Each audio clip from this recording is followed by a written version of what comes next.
Hello viewers, you're watching Afghanistan Report and I'm your host Swati Kundra. The main stories are: Indian Prime Minister inaugurates new Afghan parliament built by India in Kabul. Afghan forces combat Taliban in Helmand. India lends a helping hand to Afghan cricket team. Indian Prime Minister Narendra Modi visited Kabul to strengthen bilateral ties with Afghanistan. Modi also inaugurated the Afghan parliament building that was constructed by India at a cost of $90 million. We have a report. Modi received a warm embrace and welcome by Afghan President Ashraf Ghani in Kabul.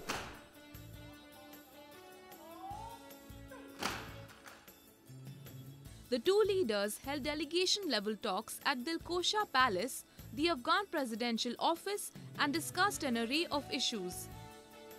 The Indian Prime Minister inaugurated the new building of Afghanistan's parliament built by India as a gesture of friendship at an estimated cost of $19 million. He also inaugurated a new block named after former Indian Prime Minister Atal Bihari Vajpayee. While addressing the Afghan parliamentarians, Modi said it was necessary to stop the flow of terrorism from across the border without naming Pakistan. Afghanistan will succeed only when terrorism no longer flows across the border.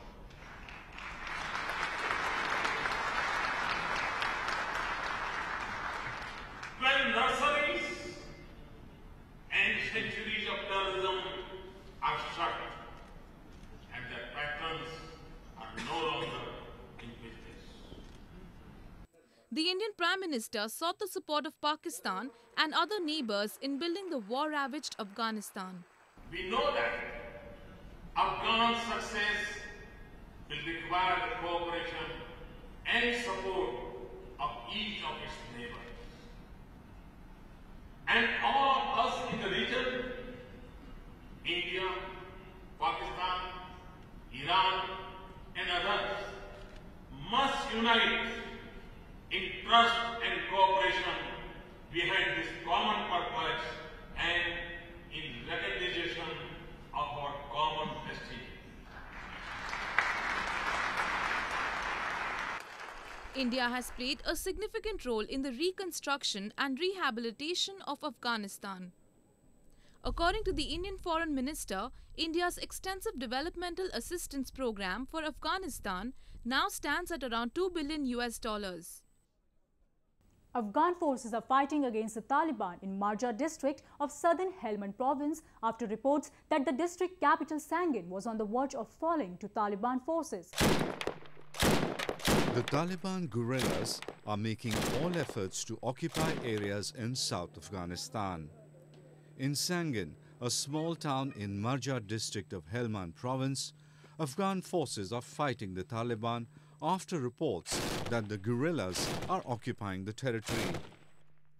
موږ دغه سرونه په لاس کې نیولي وطن دپاره چې هر وخت موږ ته امر وشي د وزارت د خوا نه یا د کل اردو د خوا نه موږ بس حتی زه په خپله تنام زه دا کولی شم چې دښمن ته په خپله باندې جواب ورکړم او نور موږ ورته آمادۍ ور وخت. On December 21, Afghan police were holding out against Taliban forces after they surrounded their compound in Sangin, Helmand's governor said. The situation, he added, risked slipping out of control. A local resident and shopkeeper, MUSA Khan, said fighting was continuing. ټکان اروازه شروع دي د ټکان چې ملکی کسانه د دغه بازار ناک خلک د کورو سره راوځي یا د منطقو سره بازار ته راسي یو شی وړي د کور دپاره هغه ټک وویشته سي معنا د هېڅ درک یې نه معلومېږي چې دا طالب وویشتي که حکومت وویشتي. The occupation in Helmand comes months after the Taliban had captured the northern city of Kunduz briefly. Helmand, a major center of opium cultivation and a traditional Taliban heartland that British and American forces struggled for years to control, has been the scene of fierce fighting for months. Moving on, The bodies of 6 US servicemen killed by a suicide bomber near Bagram Air Base in Afghanistan were returned to the United States on November 23. The 6 Americans were killed when a suicide bomber on a motorbike struck their patrol in the deadliest attack on US forces in 2015. Bagram, around 25 miles north of Kabul, is one of the main bases for the remaining 9,800 US troops in Afghanistan after international troops ended combat operations last year. The victims included New York City detective Joseph Lem, a 15-year veteran of the NYPD, who also volunteered in the US Air National Guard and was on his 3rd deployment to war zones. The Islamic State is trying to woo new recruits in Afghanistan. Recently, radio broadcasts by the Islamic State are seen as a new recruitment tool in its efforts in the eastern part of the country.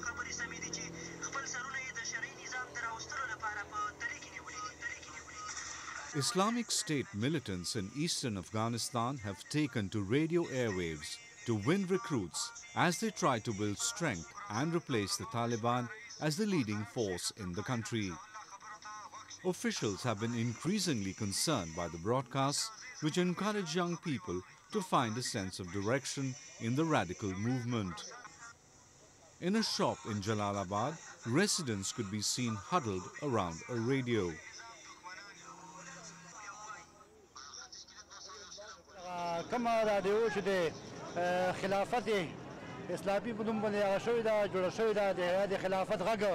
ونوم باندې خبره شوې ده جوړه شوې ده موږ دغه رادیو په حق باندې دا زموږ په ځوانانو باندې دا زموږ په مشرانو باندې دا زموږ په ولسونو باندې ډېره یعنې بده اغېزه کوي. په امنیت ملي نه تقاضا ده، غټو ارګانونو تقاضا دا ده او دا ټولو دستګاهګانو نه د موبایل دستګاهګانو نه تقاضا دا ده چې دا زر تر زره د دې مخنیوی وکړي.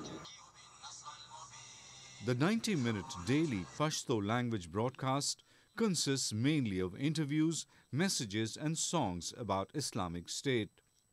It can be heard in Nangarhar, the eastern province, where the Islamic State has established its stronghold. رادیو په ننګرهار ولایت سرحدي سیمو کې میشته ده او ممکن وخت نا وخت د پولې اخوا څخه هم خپل فعالیت وکړي.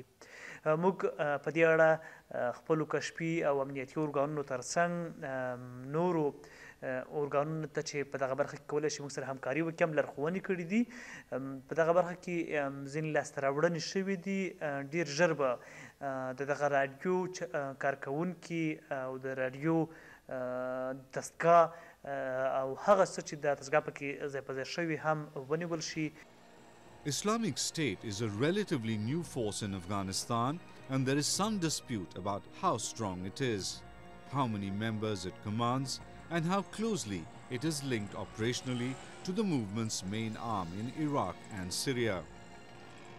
The commander of international forces in Afghanistan, US General John Campbell, recently said there were between 1,000 and 3,000 members of the movement in Afghanistan, and he said its influence would spread if left unchecked.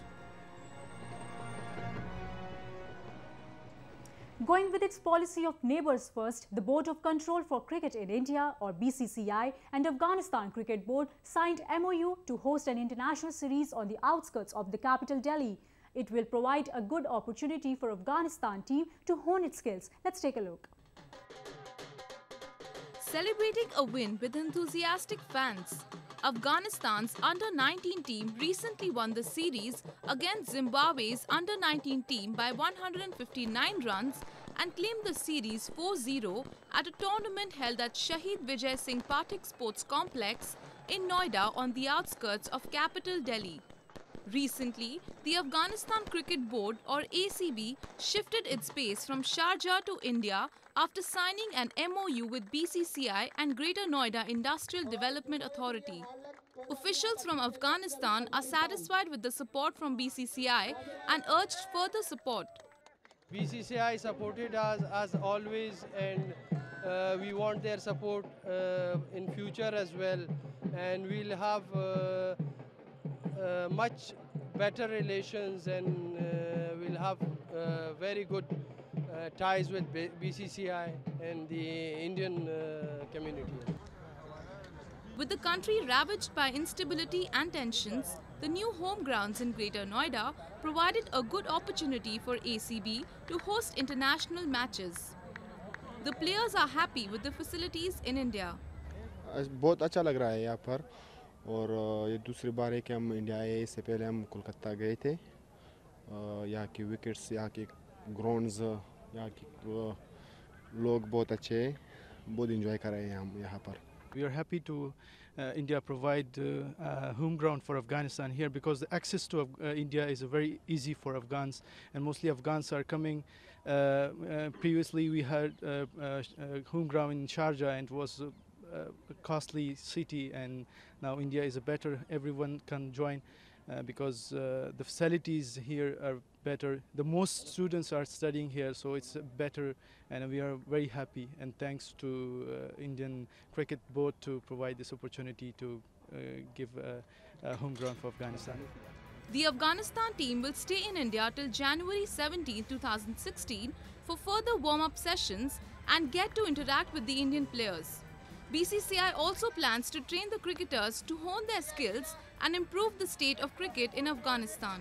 बहुत कर सकते हैं क्योंकि उनके यहाँ ground एक है, उसमें काफ़ी प्रॉब्लम्स हैं, उनको वहाँ डोमेस्टिक क्रिकेट के लिए भी कुछ व्यवस्था करने की ज़रूरत है और वहाँ पे हम समझते हैं जैसे अनुराग ठाकुर जी हमारे सेक्रेटरी ने कहा जब MOU साइन हुआ कि हमारे जो वरिष्ठ प्लेयर्स हैं वो भी आके इनको मिल सकते हैं, अपना अनुभव इनके साथ शेयर कर सकते हैं. In the last few years, Afghan cricketers have proved their mettle at the world stage, and their move to come to India will do them a world of good. With that, we have come to the end of this week's episode of Afghanistan Report. I'm Swati Kundra taking your leave. We'll be back next week with more news and views from Afghanistan. Goodbye and Khuda Hafiz.